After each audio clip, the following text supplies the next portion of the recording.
My system's in Russian though. I don't know if you know. Doesn't it have a nice sound to it? I like it, yeah. Your whole system's in Russian? Yeah.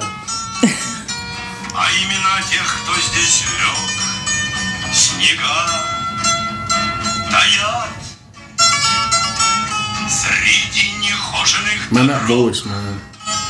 It's really good. It's beautiful, actually. I hope you guys enjoyed this episode of Scientifically Beautiful, which is on the Life is Tough, but You Can Be Tougher network. Hi, this is Dr. Christina Rahm, and this is Scientifically Beautiful. Welcome back. I can't wait to do this episode. We're doing it with a really good friend of mine who's also someone that I've worked with, an amazing individual, not just in the United States, but internationally, and he's done a ton of work in Russia as well as other places in the world. His name is Kline Preston. Welcome today, Kline.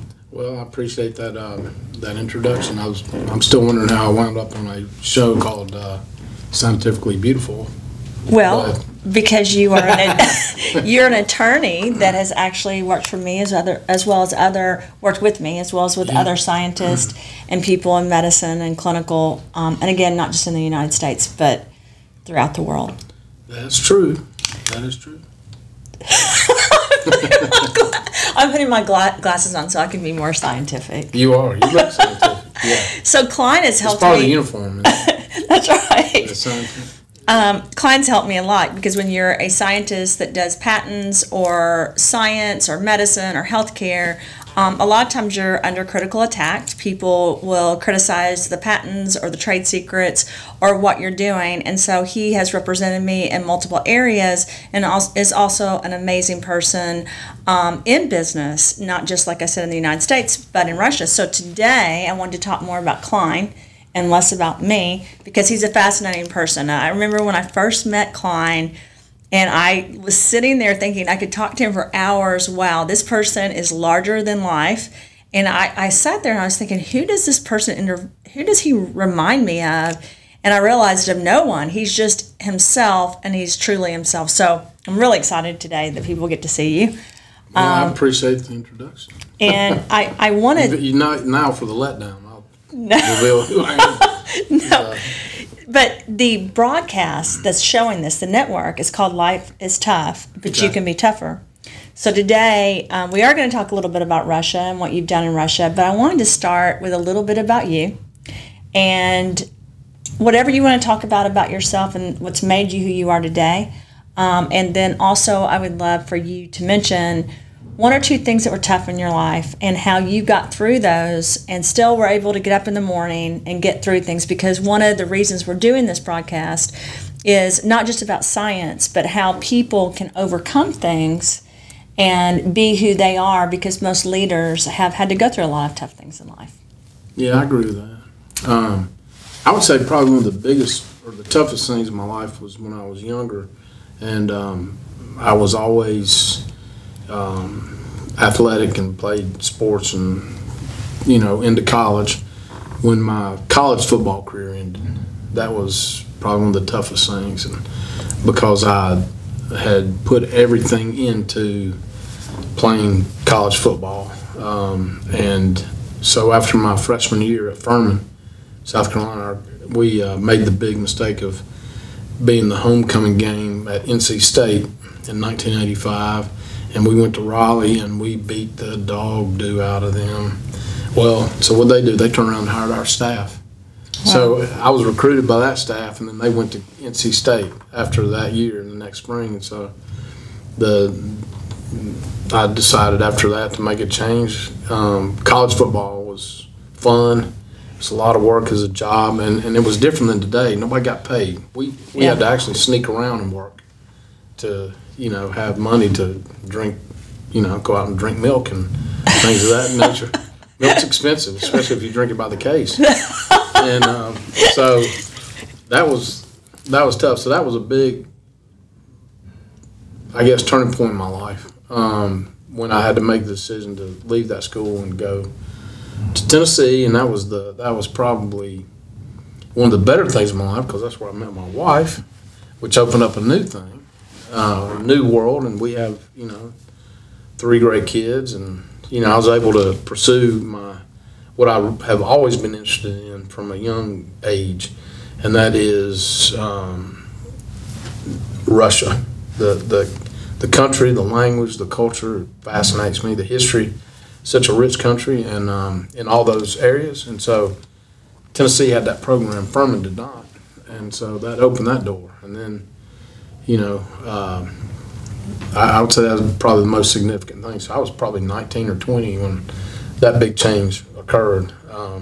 When was the first time you went to Russia? How old were you? I was 21, and it was in 1989. So it was still the Soviet Union. Yeah. And so the wall had just fallen in Berlin in November of '89. So actually, I was there before that. So that had not happened. It was months to come, but not long after. And the Soviet Union dissolved on December 31st of '91. And so, it was just a couple of years. Yeah. And it was gone. And that was such an unforeseeable thing for me. Having gone to school there, it was you may not be as old as I am, but I think I actually almost am. but you don't look it. Well, I don't know about that, but when I was a kid, the big enemy, the big threat was nuclear. I remember. Nuclear threat from Russia. From Russia. I remember watching it on the television and actually being nervous because it was such a big deal on television. And it was. I've been to Russia like you have many times, not nearly as much as you, but it was completely different than what I experienced. So I'd love to hear, and I know the audience would love to hear what it was like when you first went and what it's like now and your experience with it. By the way, were you, not to go off topic, but were you nervous about Russia or no? No. I mean, I wasn't scared of it or anything. I was just excited to have the opportunity to go. The real tough thing was it was so different than the United States in that there was a lot of structure. I remember getting off the plane, and of course I'd had 3 calendar years of Russian before I went there. And I remember getting off the plane, and I didn't understand anything. And we'd get off the plane, deplane, and you'd go down the stairs, and there were soldiers there with guns, and I'm not pointing them at you or anything, but just the presence, right? And so it was a little different than flying into Tyson McGee or whatever in Knoxville, Yeah, oh yeah. And so that was kind of wow. And I just remember for the first 2 weeks I was there, my head hurt terribly because I didn't understand. I mean, trying to understand, you go from classroom to real Russian, and those are two big differences. Huge differences. And the funny thing, we were able to live in a hotel instead of the dorms at the university. And so, which was a benefit. I'm glad they let us. And so we lived in this hotel. So we had some, I wouldn't call it concierge, but, we could buy things around the clock in a little market and stuff, kind of like here in decent hotels. Well, one of the first people I met in Russia had a stutter. The Russian guy. And we met him at the hotel. And so I'm sitting here, and I'm a baby as far as my language goes. Even I had 3 years of language. But it's classroom language.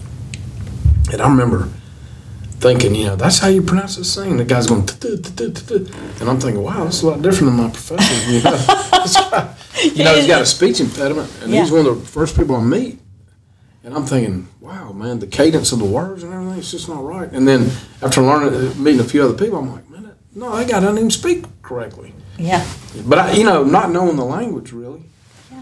It's kind of funny, I thought. But you powered through that, and I'm going to brag about you a little bit. You actually have even written law books in Russian, correct? Yeah. And you've served between the United States and Russia to help our government with elections and different things as it pertains to Russia. I think I've tried to help. Others think otherwise. Well, that's one of the things about being a leader, and I think especially when you travel all over, my experience is it's very different what people think here and what the actual countries are Right. like. And, you know, Once you get off the news here. yeah, well, and Total honestly, joke. you think that, yeah, it's not accurate. And then you think that these countries are bad, and then you go in and you experience their people, right? Like us, and actually all these governments work together, and I know you know that probably more than Yeah. I do. So you actually have somehow gotten through that and continue to be an expert in Russia for numerous things, as well as the United States. How is that transition, and how has that affected you? You know, we live in Nashville, Tennessee, so it's a very southern state. So I would say, you know, there aren't a lot of people that go to Russia regularly in Tennessee. No, I would say in our country as a whole, there are very few people. And so the source of information, and this is a big problem, I think, the source of information for the majority of our population is from our television, and it's untrustworthy. Yeah. I'm just telling you the way it is. It is agree. untrustworthy, and I don't care what station it is, what network. I mean, I'll be very candid. I mean, I prefer to watch more Fox than, you know, MSNBC, but I do look around and I compare. I watch BBC, I watch some German, I watch Russian. We've got a satellite dish at our home that's just dedicated to Russia, so we get, you know, a full set of channels from Russia. So I keep up with the news there, and I kind of listen to the news and watch the news from different countries on the same issue, and you get a little different. Oh yeah. You get a little different information. It's one of my favorite things to do is to go into countries and watch their news. Yeah, because you it's get so different, completely different. Yeah. You know, and I'm not going to say that everything on the news in Russia is absolutely accurate, but I can tell you that I have seen where they have been and we haven't been on certain issues, particularly on elections. Yeah. Their information is pretty good, and Yeah. frankly, we're kind of at a disadvantage when you talk about what our population knows about Russia, because their population knows a lot more about us, and it's more accurate. Like they're better educated, person to person. The Russians are more educated than we are. They're more literate than we are. Do you think their medical system and healthcare system, because I know you've worked with me in different areas of that, do you feel like theirs better than ours? Or do You know, it's hard to say. I guess you have to ask yourself, what do you mean better? Is there access to medicine in Russia for everyone? Yes. And actually there is here too. Yeah. But it depends on how you fall upon it. You know, we've got these different accesses to medicine. Right. You know, whether you're in a PPO, you've got regular insurance, Medicaid, Medicare, TennCare. There's so many different kinds. And then you've got the law that says if you show up in an emergent state, they have to treat you. They don't have a choice, right? So, you know, I would say our medicine is, as far as acute care, emergencies, we're one of the best, if not the best in the world at acute care. Long-term care, I don't think we have a passing grade. Yeah. And the reason I say that is because what I've noticed in Russia and dealing with in the Russian health system, I think the doctors there are more classically trained, because traditionally they have not relied so much on technology for diagnostics and stuff. They rely more on the body. Yeah. And, you know, of course they do tests and all that, but I think our system is less holistic also. My understanding from the doctors I know here, and, you know, I've got some medical issues that I would periodically see doctors, and, you know, I've never had a doctor ask me what I eat. And Which I think is that's so significant. important. Like, Yeah, it you know, is. I mean, I've got a very close friend and confidant who's a Chinese doctor, Chinese practitioner here in Nashville, and Dr. Xu. Yeah. And I like Dr. Dr. Xu, Xu. he's great. And Yeah. Dr. Xu, though, he's got a Western education and Eastern. And his Yeah. father was head of surgery in Shanghai at the hospital, at the main hospital. And so he came up learning both systems. And so the Chinese approach, I think, is better for long-term Yeah. care and health, and ours is more about acute. And I don't mean to sound like a conspiracy theorist, but in my opinion, I'm not sure with certain types of conditions in this country, a cure or anything else is really at the top of the priority list, particularly when you speak about diabetes. Yep. I mean, keeping a patient on insulin needlessly as a treatment without, this person needs to eat a low carb diet and stuff. I mean, I think our medicine is poor. They don't even talk to a lot of patients about it. Don't ask you what you eat. No. And transitioning from the pharmaceutical to nutraceutical and back and forth, I'm shocked at it, honestly. Because when you go to even like China, Russia, pick, the Asian countries, the Eastern European countries, Middle East even, they really do get into those parts. And I love our healthcare system in a lot of ways, because I do think you're right. I think if there's an emergency or there's a surgery or something that has to happen, it's very good. But there's a piece of it that's left out, the holistic approach. Unless you go to a functional medicine doctor or someone who studied, like in China, Russia, or different countries, or here to really do that, they're not learning that in medical school. Well, or they're not discussing it with patients. Yeah, I have here in Nashville, I have another close friend. He's also a physician. He's actually my primary guy, and his name's David Turner, and we're supposed to meet with him. I want to meet with him, And so Dr. Turner, but he was trained in Canada. Yeah. And see, he's a holistic guy. Yeah. He looks at the whole animal, Which is how you should. No, it really is. It makes sense. And so he's great. So I've had a lot of, and I'm not, look, there's some fine doctors and surgeons in this town. Oh, absolutely. But as far as overall care, I think there are other parts of the world that may have a little better approach. And Russia's one of them, but I also say scientifically, Russia's been at the forefront of a lot of different types of medical breakthroughs. For instance, we see this laser eye surgery and stuff. Well, that was invented in Russia. So I think one of the things I respect about you is because you've traveled and been exposed to things, you've had controversy, but you've stood up and you've been tough and you've still kept your opinion and still kept your voice. And one of the things I think we're lacking lately, and I've seen more and more of it, is people unwilling to take their own lives into their own hands, their own opinions into their own hands. Yeah. And instead, they're reliant on someone that's on television that may have a hidden agenda or may have some other reason that they're saying that.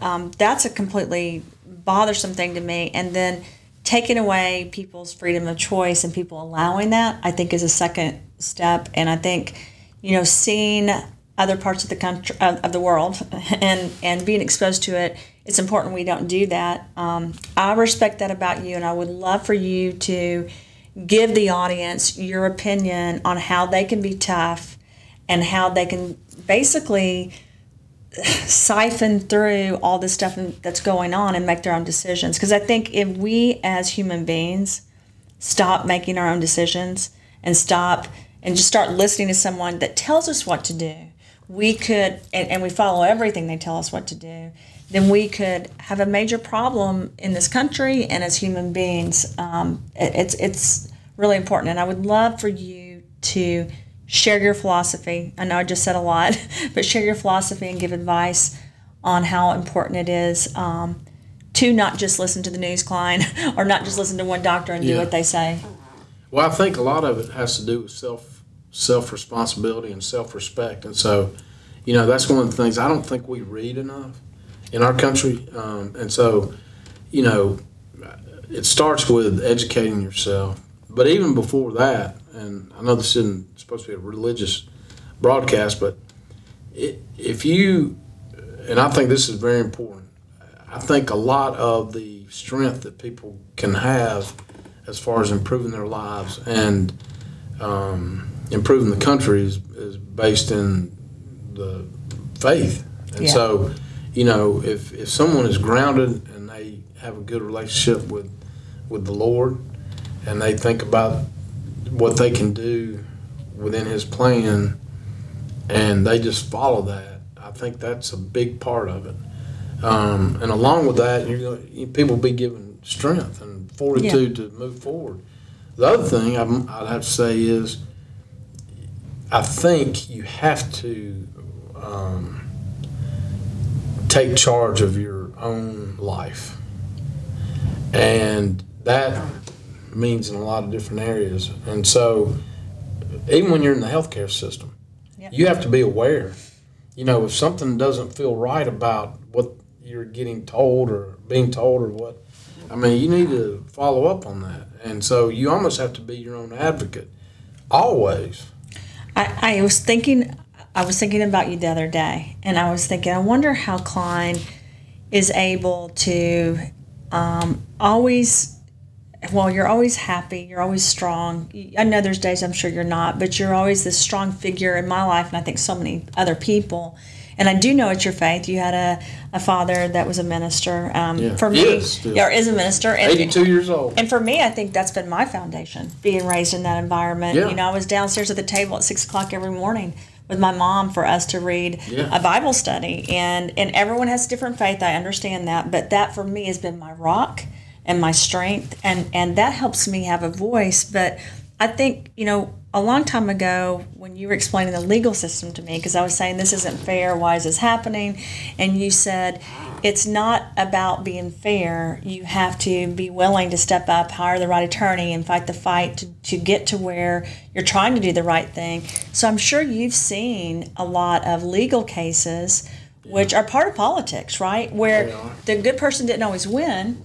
But so you know that just because one person who's a judge or one person who's a lawyer says one thing doesn't mean they're saying the right thing. And I know that about doctors because I'm a scientist that's worked in the pharmaceutical and nutraceutical space, and I want the audience to know that. Just because a doctor went to a Johns Hopkins or a Harvard or a University of Tennessee, that's one doctor's opinion who hasn't been exposed to 50 countries or 100 countries or educated in different countries. Right. So it's just one opinion. Right? I agree with and you. I think the audience needs to know that because so many people have lived a comfortable life, right? And well, I think that's one of the downsides to our country because, you know, with the comforts that we have. Yeah.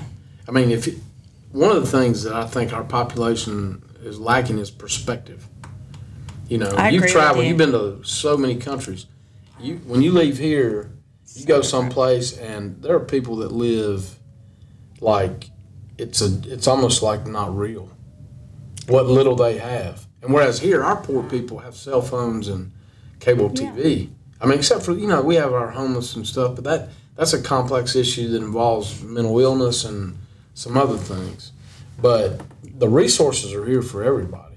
Unless you try, you almost unless you're totally disabled and nobody can bring you food, you have to try to starve in this country. I agree. When people say we don't take care of our homeless, I want to say, because I was in the mental health system as a psychologist, right? I want to say, well, some of that's mental health issues because the system's actually set up to help everyone. But I do think, and a lot of times it's a choice or they're not reaching out to resources, but I do think comfort and not being able to go out and experience these different countries is a hindrance to the United States sometimes. It's a negative. Well, in Europe, because they're traveling everywhere. Right. So they have perspective and stuff, and I think our people who are out marching and raising hell and about, you know, how bad it is here, you know, that they have a house or apartment and a vehicle and this and that, and so, you know, our poor are rich compared to most of the world. Oh, absolutely. And absolutely, you know, it's in a way it's a bad thing that we have this success. Yeah. You know, because it makes us less sharp, I think. It makes us softer. Well, and I think that for some reason we think, I think for some reason we think our country knows more than any other country and that we're always right. I was on the phone with this project that we're going to be involved in Cyprus. And of course, there's a lot of people involved that I will be talking to next Thursday that are Russian. And because I don't know if you, I'm sure you know this, Cyprus is composed of a lot of people from a lot of countries, very wealthy people. And they asked me today, and Dr. Dory was on the phone, if we had the legal group that could handle a lot of this. And I said, absolutely. And I mentioned you.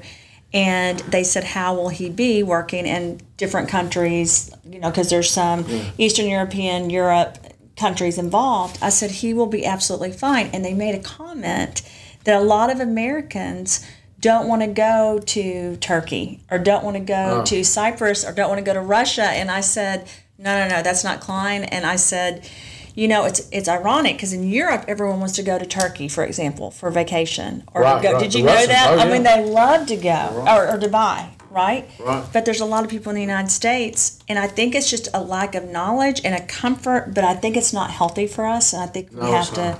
But our schools don't, promote, in my view, real education.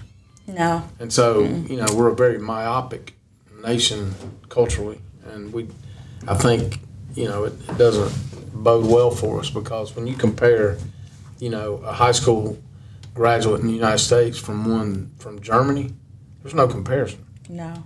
Or many of these countries. I mean, the Chinese are whipping us in education, and that's why they've got 500,000 students here. Oh yeah, and they're traveling all over. I mean, they're going everywhere. Yeah. And I know that, Kline, when I met you, I thought finally there's an attorney I can talk to because you need someone with a global perspective if you're going to do global healthcare and wellness, right? No, you do. I know. And because otherwise there's just no understanding, and the perspective you bring to the United States because of what you've done and to the legal system, I think is phenomenal, and I'm very thankful that I've had the opportunity to work with you. I don't want you to work with anyone else because then we won't have time to work together. So no one can contact I'm Kline happy. after that. You're I'm such teasing. a great friend, and it's been really wonderful working with you.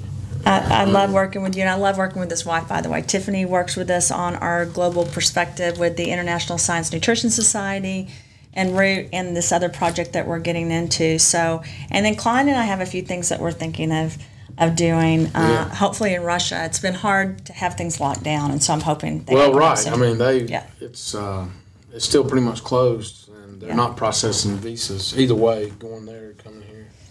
You have any that's idea what when they're that'll shutting open? They say any day. Yeah. But any day becomes months. Yeah.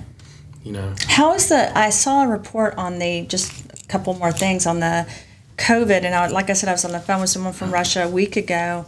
I don't think Russia's growing as much with the the Delta variant with COVID. They don't have as many cases, do they? I've heard different stories. I mean, I watch the Russian news, and it doesn't seem to be catastrophic. The people that work with me in Russia, I mean, they're doing their work without any hindrances and without masks. They can come and go. Do what they want. But, some of the news that I hear about the Delta variant in Russia is Western.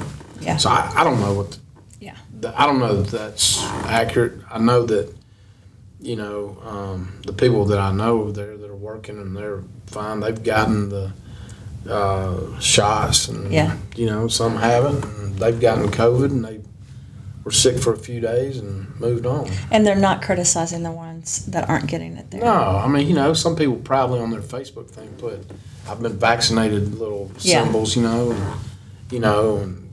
but I mean, it's a small percentage, but, contrary to the American belief, the great dictator Putin is not making everybody get the vaccine. It's a very free society. Yeah. I have a different opinion about Putin than a lot of people. Yeah. I don't think he's this horrible He's dictator. not. He's great, actually. I mean, I know that's blasphemous, I guess, for no, it's not. Traitorous for an American to say, but he's a really good leader. I mean, he's helped them a lot, the country. When he took power in 2000, the inflation rate was about 2,600% a year. Right now, it's about 6%. He's increased salaries. He's either built or renovated over 10,000 churches now. Russia is leading the world in the expansion of Christianity. Wow, I didn't know that. That he has. I knew he was doing the churches, but I didn't know that they were leading. They're the leader. Well, you've probably heard of the Third Rome. Yeah. That's Moscow. So in the last days, the prophecies go, the Third Rome, will be the leader of the church, and that's Moscow. The first Rome obviously is Rome. Second was Constantinople, which is now Istanbul. Yeah. And the third is Moscow, and it's strong there. I mean, they've had Christianity for over 1,000 years. I mean, strong. The church has been intact. Yep. It's a Russian Orthodox church, right? Yes. Yeah. And they allow other faiths, but you know, they banned some of the American face. I knew that. You know. Yeah. I think because they're, I don't know. Some of that was political. Yeltsin started it, and you know, well, I think what happened in America when they heard they banned some of those, they thought it was all of Christianity, and it wasn't. And that's another misconception, and it's kind of like a gossip. You know, someone says something, and then everyone believes it. When I say ban, that's not actually true. The law is very creative. The law just makes it where if you're going to have a church that's not the Russian Orthodox Church that comes in to do services and proselytize, they actually have to have real estate. They actually have to have some things that make them not a fly-by-night group. And so most of them don't. And well, so they don't put some want to stuff buy against cults, too, though. I think. Well, yeah. Now, that is banned. Yeah. So, like, Jehovah's Witnesses are banned. Yeah. I'm not saying they're a cult or not. I'm just saying they are. The Latter-day Saints were banned, but I think they've opened it up. They're legal, but, you know, and then the Scientology, Christians, is not very welcome. Yeah. I think they may be there legally, but they're always challenged due to some infractions. Yeah. But that group has a lot of money, apparently. They have a lot of money. And so I think they were able to buy a building or something to have their faith, whatever you call it, there. But, you know, the Russian Orthodox Church is a foundation of that country culturally and everything else. It's one of the oldest churches. It is. Yeah. What's the original church according to them? Well, and I mean, because there was the schism, you know, between that became Rome and then Constantinople. Ukraine, they say the same thing because, you know, Ukraine was part of Russia, but they now have the Ukrainian church, which was a schism, which, you know, a lot of people say that was fomented by American interest to break off from Russia, but, you know, I'm not sure what the.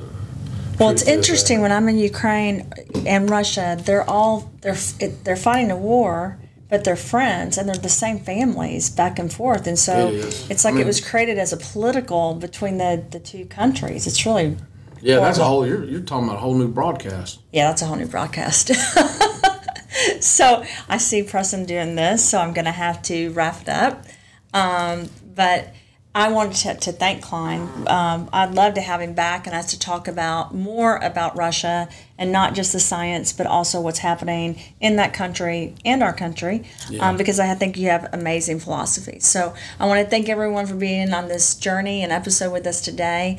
This is scientifically beautiful, and I want to thank Kline for being an amazing guest and an amazing friend. Yeah, I appreciate it. До свидания. Oh, yeah, that's right. You're supposed to speak some Russian. You want to tell everyone? They don't know what that means. До свидания. Goodbye. Goodbye. I can't say it. Yeah. Спасибо. Спасибо, yeah. Спасибо. Thank you, yeah. I love you, right? No? No, that's to not. Thank you. Спасибо. Я люблю тебя. Yeah, люблю тебя. Yeah. I'm not very good at it. I have to say it sometimes when I get on and off stage. And no, that's good. Thank you, everyone. Have a wonderful day. And we'll wrap this up, and we'll see you soon on the next episode of Scientifically Beautiful.